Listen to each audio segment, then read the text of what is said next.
चलिए दोस्त, आज हम लोग पढ़ने वाले हैं दर्पण क्या होता है और यह परावर्तन से कैसे संबंधित है और हमारे एग्जाम के लिए क्यों महत्वपूर्ण है इतना। देखिए, दर्पण जो होता है सिंपल में समझिए, यह एक परावर्तक सतह होता है। परावर्तक सतह माने जिससे प्रकाश का परावर्तन हो, उसे हम लोग क्या बोलेंगे? परावर्तक सतह।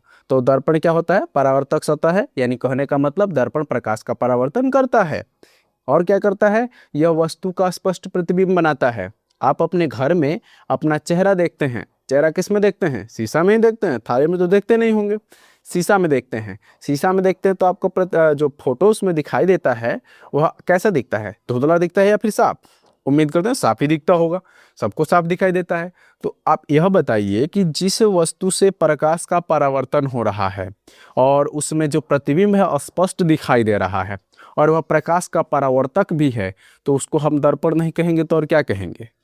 थ्योरी यही कहता है कि जो वस्तु क्या हो, किसी वस्तु का स्पष्ट प्रतिबिंब बनाए और उसमें क्या हो कि प्रकाश का परावर्तन भी हो, तो उसे हम लोग क्या कहेंगे? दर्पण कहेंगे। ठीक है, दर्पण समझ में आ गया। मिरर।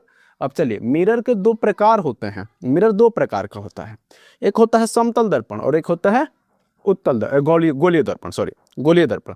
समतल दर्पण क्या होता है कि इसमें जो परावर्तक सतह होता है यह समतल यानी प्लेन होता है। समतल दर्पण नाम से ही पता चल रहा है, समतल। सम माने समान और तल माने सतह, यानी जिस दर्पण का सभी तल यानी सतह एकदम बराबर हो, समान हो, उसे हम लोग क्या बोलेंगे? समतल दर्पण। क्या बोलेंगे बाबू? उसको समतल दर्पण बोलेंगे। अच्छा, समतल दर्पण की क्या विशेषता है?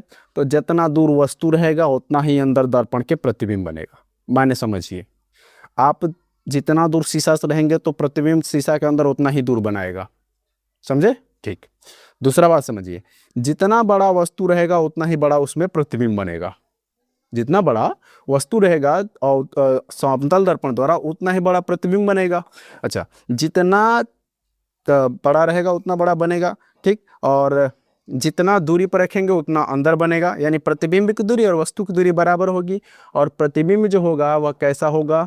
सीधा होगा, आभासी होगा। आभासी क्यों होगा? क्योंकि उसमें जो नेचर है वह आभासी का ही है, वह आभासी ही प्रतिबिंब बनाता है और आभासी बनेगा तो ऑटोमेटिक सीधा बनेगा।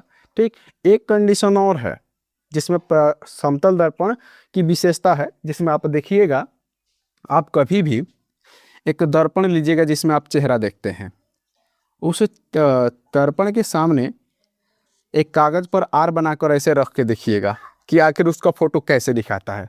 जब आप शीशे में देखेंगे तो शीशे में इस तरह का आर दिखाएगा, इस तरह का आर दिखाएगा। आप यहाँ पर देखिए, इस तरह का दिखाएगा। इस घटना को हम लोग बोलते हैं पार्श्विक उल्टा।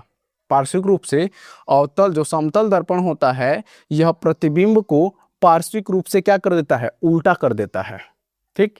अगर आप समतल दर्पण के सामने दाहिना हाथ खड़ा करेंगे तो क्या उस दर्पण में क्या दिखाया जाएगा? बाएं कर रहा है, कर तो दाहिना ही रहा है, लेकिन आपकी ओर मुंह किया है तो आपका बायां यह है ना। तो आपको लगेगा कि अगर हम ऐसे घूम जाएंगे तो बायां हाथ हमारा इधर आ गया, तो इधर वाला हाथ खड़ा कर दे। जैसे आप देखिए, हम कौन सा हाथ खड़ा किए हैं?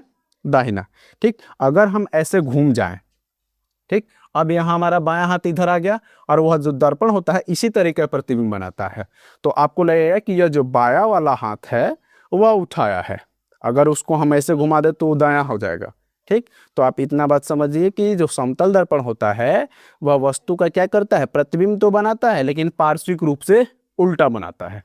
ठीक है, उम्मीद करता है समतल दर्पण समझ में आया हो। और समझ में आया हो तो अपना ओपिनियन जरूर बताएं और जो कमियां रह गई हैं उसको भी बताएं जिसको हम सुधार सके। अब गोलीय दर्पण को समझते हैं। देखिए, नाम से ही पता चल जा रहा है गोलीय दर्पण यानी इसका सतह जो होगा, परावर्तक सतह, वह गोले का भाग होगा। सिंपल सी बात है। गोलीय दर्पण का जो परावर्तक सतह होता है यह एक गोले का भाग होता है। ठीक।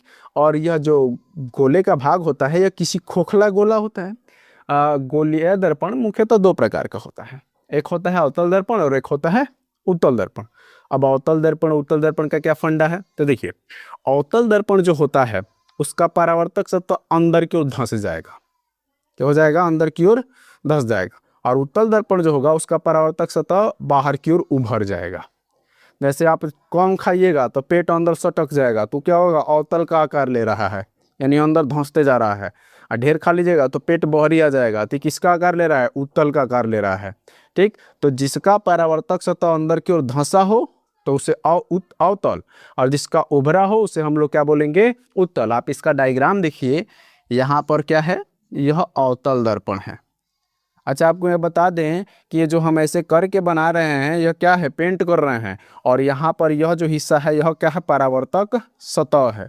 तो परावर्तक सतह आप देखिएगा अंदर की ओर धंसा है कि नहीं धंसा है? धंसा है। तो इसे हम लोग क्या कहेंगे?